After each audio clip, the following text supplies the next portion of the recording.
everybody, and welcome back to another episode of Deep Thoughts.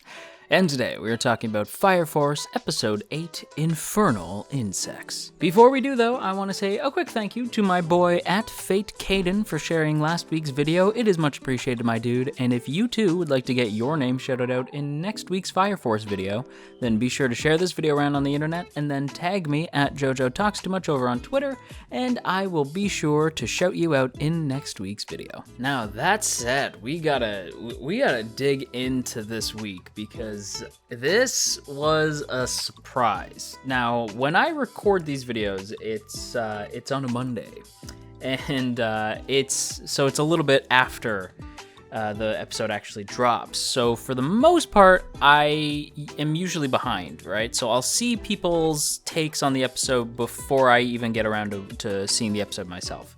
I haven't gotten spoiled, thankfully, on that, but usually I'll see people on Twitter saying like, hey, no spoilers, but damn. And all I saw was people basically saying like, no spoilers, but oh my god, it was really good. So I was like, okay, all right. So I went into this one kind of like anticipating a good episode, but I wasn't super sure what it was going to be.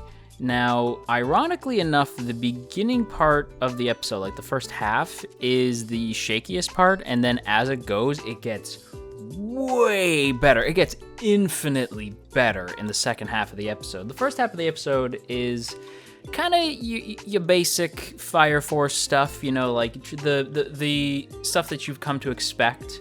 We get some fun shenanigans early on with Shinra and the lieutenants from the 8th coming in to check up on him and Arthur because they're worried. They haven't been back to the 8th in a while. They're taking this whole training with the first thing really seriously. Like, it's a charming scene. It's serviceable. It's cute. It goes to show that, like, the 8th really do care about each other, like, even if some of them are, you know, not as willing to wear their hearts on their sleeves. But it's a good way to establish that they care about each other, a good way to establish how long it's been. It's been about 5 days, I believe, and to reestablish the mission once they get to the cafeteria scene. The cafeteria scene also being home to probably the weakest part of the episode, and in my opinion, probably like a real negative that has been sort of dogging the show since this character showed up.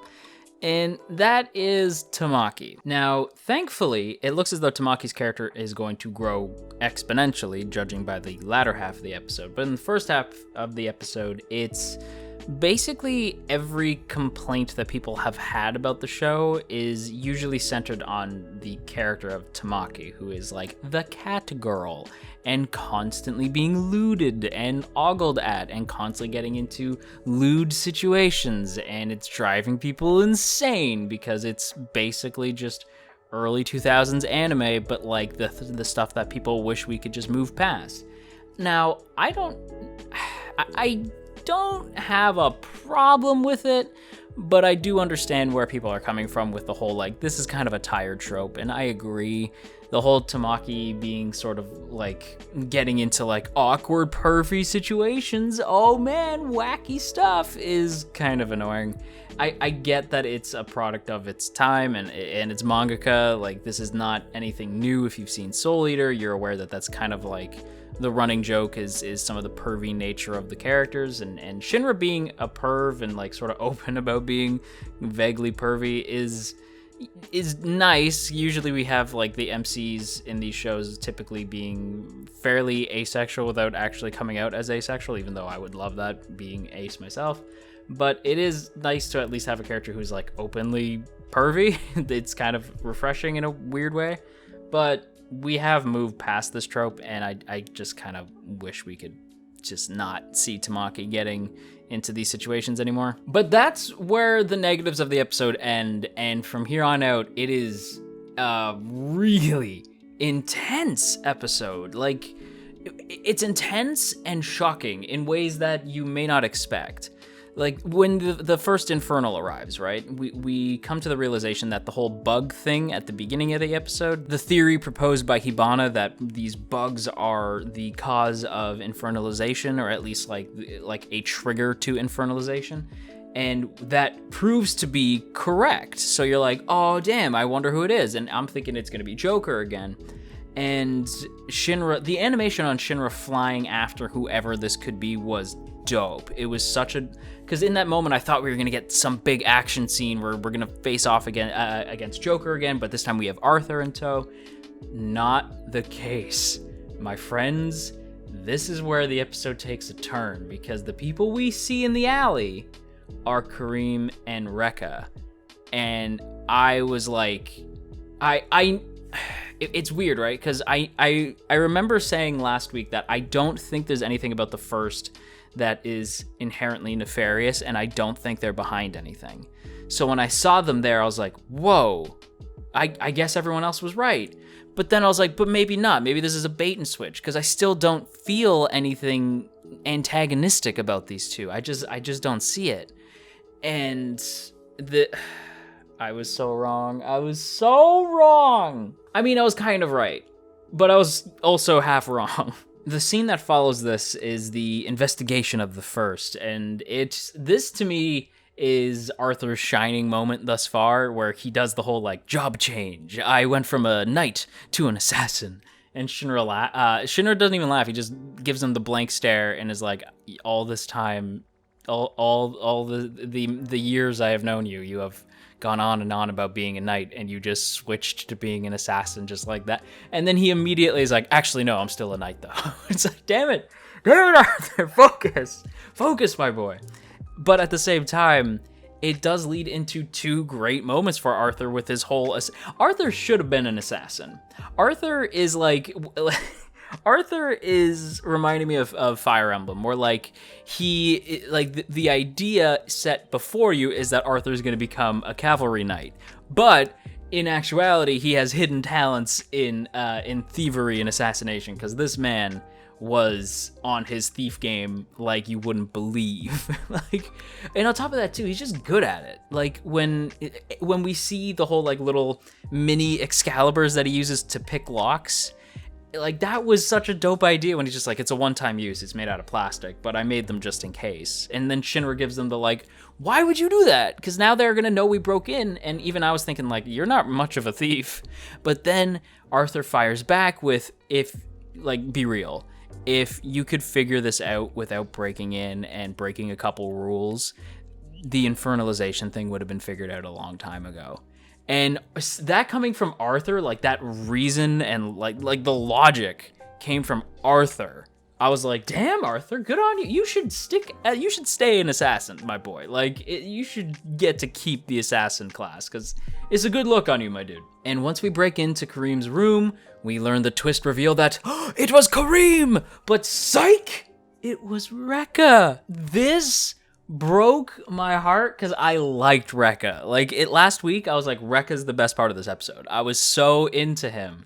And I thought you were a husbando, Rekha. I thought you was next up on my husbando list.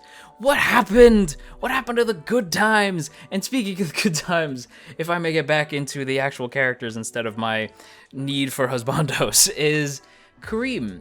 This man, this hurt him, and you can see it, when he even says, what are you doing? And he doesn't want to tell the other two, think about it.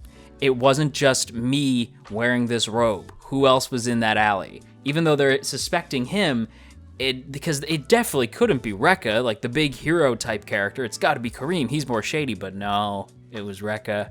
And Kareem hates to admit it. He doesn't want to tell, and he doesn't want to rat his friend out. And that picture of him together with some other dude, that was rough, man. That broke my heart. And it added a solid layer to Kareem's character, where I want to see this character more. Kareem, whose name I'm positive I'm pronouncing it correctly. I went from thinking he was the least cool of the first characters to now thinking he's probably the coolest of the first. Because, I don't know though, Rekha's still a cool character. But Rekha's a cool character, but in a way you may not expect. And in the sense that he's, insane. Yeah, let's go ahead and get into this. This is the big moment I think that everybody was talking about. This scene is dark. If the beginning of the episode is herbal tea This is like dark roast coffee. This scene is spooky. Like with Rekha like being like, yeah, everything's great. I'm gonna teach you guys I'm gonna protect you guys from infernalization. But, you know, we all need to do sort of like a prayer together. Tamaki, I'm gonna need you to take off though. And when Tamaki doesn't leave, he chokes this girl out. And like you could hear like her bones breaking. Like it's brutal.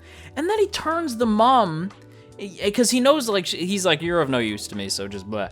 And, like, turns the mom, but the whole time he's just like, you could, if you could only withstand the power of the infernal, you could have been the pilot light, or you could have been able to accept the pilot light, but unfortunately you can't do that. Which, by the way, what is the pilot light? Actually, don't answer that. I want to be surprised. But, like, he kept going on and on about the pilot light, and I was like, what is this? What is this man talking about? And when he turned the mom in front of the kids, I thought that was dark, right? In my head, I'm like, that's messed up. And then, like, just him, like, ranting and raving and acting like a lunatic. I was like, what is going on? Lieutenant Rekha has lost his mind. Just straight up, this man lost his mind. And then it gets worse. This man turned a kid, or at least, like, was willing to turn a kid into an infernal. And this kid screams bloody murder. And the mood in this scene is so intense, and the soundtrack is so creepy, and the way Rekha talks and it reminds me of the creepier scenes from Soul Eater. And like this is what I had anticipated Fire Force to be when it was announced that we were getting an anime, like this sort of like fun and happy, but there's moments where it gets dark, and that's exactly what I got in this episode. Like it's fun and happy, and like there's really great action, but man, when it gets dark, it gets messed up. And like even after this kid manages to like hang on, right? The kid hangs on and he survives. And then Tamaki tries to say like, what is going on? What do you do? You were my hero. And he kicks the shit out of her. He brutalizes Tamaki. I felt bad for thinking she was a one-note character, because like they made me feel bad about a character who I like at the beginning of the episode, same episode. I was like, this character sucks. I'm so annoyed with this character. By the end, I was like, my God, leave her alone. What the hell is wrong with you? That whole scene turned my blood cold. Ironically, in a show called Fire Force, and with a hot-blooded character like Rekha, that whole scene made my blood run cold. Like, you know, like that cold shiver you get? I got that from that scene. I thought that was brilliantly executed. And speaking of cold, do you want to know what the coolest damn part of this whole scene was? The end of the scene, with the arrival of Shinra. That entrance was fantastic, my boy. That's the hero landing that Deadpool was talking about. In fact, that was the hero landing, like, to the extreme, because my boy lands and steps on Rekha's face and knocks him down to the next level of the building they're in. Like, that was flawless victory right there. Although I'm assuming Rekha's gonna get up. But, like, still, it's how we cap off the episode. And that was dope. This was Shinra's Watashi wa kita moment. Like, this was him arriving on the scene. Big hero moment. I'm sure he, like, deep down, I'm sure he was just like, yeah, that's right. I'm the big hero. And even, like, and we get the scene of, like, you okay, Tamaki? Which I'm assuming is his version of Watashi wa kita. And Tamaki, kudos to her, right? Because I expected her to, like, break down at this moment. Just, like, burst into a puddle of tears. And she does cry, right? She is, like, she's beaten by someone she trusted, and she's hurt, and she starts to cry, but she holds it together just long enough to nod, like, yeah, I'm okay.